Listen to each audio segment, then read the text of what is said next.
Hi friends, அனைவருக்கும் வணக்கம்.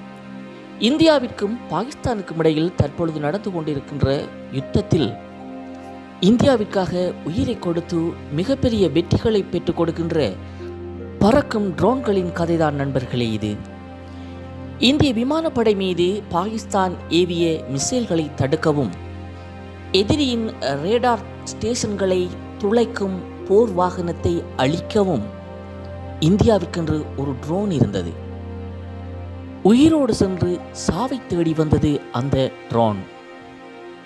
ஆம் நண்பர்களே, இந்தியாவிற்காக தற்கொலை செய்து கொள்கின்ற ஹெரூப் ஒரு அற்புதமான இந்தியாவின் பிரம்மாஸ்திரமாகும். இந்த ட்ரோனை பற்றி கூற வேண்டுமாக இருந்தால், இது ஒரு லாய்டரிங் மோனிஷன். இலக்கை கண்டறிந்து நேரில் சென்று தாக்கி தன்னையே வெடிக்கச் செய்கின்ற மிக அற்புதமான தியாகி என்று கூறலாம். இந்தியாவின் இந்த ஹெரூப் ட்ரோன்களுடைய இலக்கு ரேடார் ஜாமஸ், அதேவேளை எதிரிகளுடைய கமாண்டிங் ஸ்டேஷன்கள், மொபைல் லான்ச்சர்கள், இவைதான் இந்த ஹெரூப் ட்ரோன்களினுடைய மிக துல்லியமான இலக்குகளாக தற்பொழுது நிர்ணயிக்கப்பட்டிருக்கின்றது. பாகிஸ்தானிய இராணுவத்தை துண்டை காணோம் துணிய காணோம் என்று ஓட வைக்கின்ற அளவுக்கு இந்த ட்ரோன்களினுடைய சாகசம் பாகிஸ்தானை மிகவும் அதிர்ச்சி செய்திருக்கின்றது.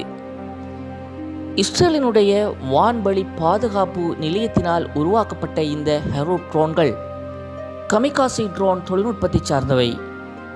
சுமார் 3 மீட்டர் நீளமும் 2.15 மீட்டர் அகலமும் கொண்ட இந்த ஹெரூப் ட்ரோன்கள் சுமார் 135 கிலோ எடையுடையவை.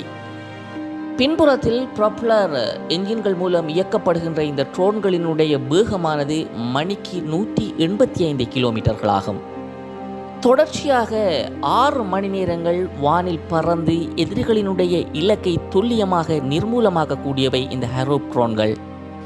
இந்தியாவை பொறுத்தவரை இந்தியா 100க்கும் மேற்பட்ட ஹெரூப் ட்ரோன்களை இஸ்ரேலிடமிருந்து வாங்கியிருக்கிறது. முக்கிய இரகசிய நடவடிக்கைகளில் இதனை பயன்படுத்துவதற்காக இந்தியா தயார் நிலையில் வைத்திருந்த போது, தற்பொழுது பாகிஸ்தானுடனான யுத்தத்தில் இதனை பயன்படுத்துவதற்கு இந்தியா தீர்மானித்து தற்பொழுது அதனை மிகவும் வெற்றிகரமாக பரீட்சித்தும் வருகின்றது. உண்மையை கூற வேண்டுமென்றால், இந்தியாவினுடைய எதிரிகள் இந்த ட்ரோன்களை பற்றி அறிந்து பயந்திருக்கின்றார்கள். இந்தியா இந்த ட்ரோன்களை இஸ்ரேலுடன் இணைந்து மிகவும் மேம்பட்ட ஒரு தொழில்நுட்பத்தில் தமக்கேற்ற வகையில் இதனை தயாரிப்பதற்கான மும்முரமான முயற்சிகளிலும் தற்பொழுது இந்தியா ஈடுபட்டு கொண்டிருக்கின்றது. பாகிஸ்தானுடைய ரேடார் சென்டர்கள், துருக்கியின் ட்ரோன் கட்டுப்பாட்டு மையங்கள் போன்றவற்றை இயற்கையாகவே மிகவும் துல்லியமாக அளிக்கக்கூடியது இந்த ஹெரூப் ட்ரோன்கள். மனிதர்களை பாதிக்காமல் உணர்வு அடிப்படையிலான தாக்குதலாக இந்த ட்ரோன்களுடைய தாக்குதல் இருக்கின்றமை விசேட அம்சமாகும். இந்தியாவை பொறுத்தவரை இந்தியாவினுடைய எதிர்கால கமிகாசி ட்ரோன் அவர்களுடைய கனவு என்று கூறலாம். முதலாவதாக ALS-50 டாடா அட்வான்ஸ் சிஸ்டத்தால் தயாரிக்கப்படுகின்றது. அதேபோல ஸ்கை ஸ்ட்ரைக்கர் இஸ்ரேலுடன் இணைந்து ஒரு கூட்டு தயாரிப்பாக இந்தியா அதனை தயாரித்துக் கொண்டிருக்கின்றது. எதிர்வருகின்ற காலங்களில் மனிதர்களை பயன்படுத்தாமல் மினி ட்ரோன்கள் மட்டுமே இந்த எதிர்கால யுத்தத்தில் பயன்படுத்தப்பட போகின்றது. அதற்கான கட்டியத்தை நாங்கள் தற்பொழுது இந்தியா, பாகிஸ்தான், இஸ்ரேல், ஈரானுக்கு இடையிலான யுத்தங்களில் தெளிவாக காணக்கூடியதாக இருந்தது.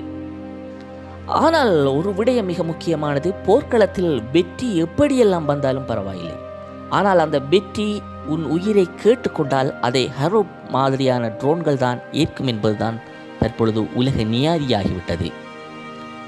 இந்தியாவினுடைய ஹெரூப் என்பது ஒரு சூசைட் ட்ரோன், ஆனால் இது ஒரு மினி ஜீவன் என்றுதான் கூற வேண்டும்.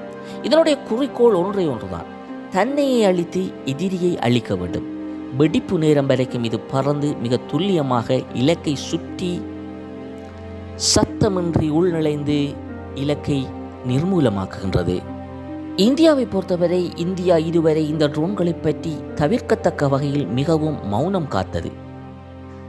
ஆனால் இந்தியாவினுடைய DRDO மற்றும் பெல் போன்ற நிறுவனங்கள் இஸ்ரேலுடன் கூட்டு திட்டத்தில் இவ்வாறான ட்ரோன்களை உருவாக்குவதற்கான தயார்படுத்தல்களை தற்போது ஆரம்பித்திருக்கின்றது என்றுதான் கூற வேண்டும். இந்தியாவை பொறுத்தவரை இந்தியாவினுடைய எதிர்காலம் இந்த ஹெரூப் ட்ரோன்கள் தான். இவற்றை வேறு ஒரு பாஷையில் கூறுவதாக இருந்தால் மேயும் சிறு நரிகள் என்று கூறலாம்.